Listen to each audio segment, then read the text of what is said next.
Live from the world's capital markets, here are the latest financial headlines brought to you by News Factory.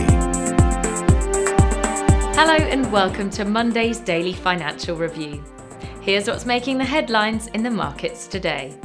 The dollar-yen pair has traded sideways in the last session. The ATR remains in the low volatility area. Bitcoin has fallen 11.7% in the last 3 sessions. The CCI moved into the neutral zone. The price of gold has remained as is in the last session. Stochastic remains positive. Price of crude oil has added 0.2% in the last session. The MACD remains in negative territory. Those were today's major economic events. And now, moving on to world financial headlines. Oil prices fell this week but held their month-long highs after futures saw a jump amid raised projections for global oil demand by the energy authority IEA, among others.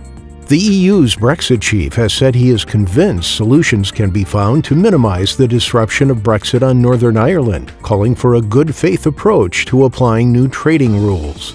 The British pound and the US dollar have both seen marked rises since the beginning of the year, as investment money flows into the two countries, which are ahead of other big markets in terms of coronavirus immunization. Coming up, the choices from our chief analysts for today.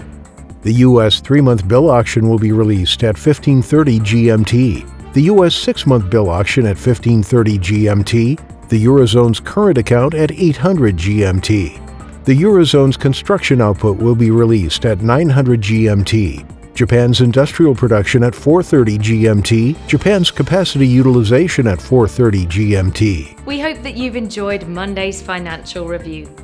On behalf of all of us here, we wish you a productive trading day. Be sure to join us tomorrow morning for the latest news and events from the financial markets.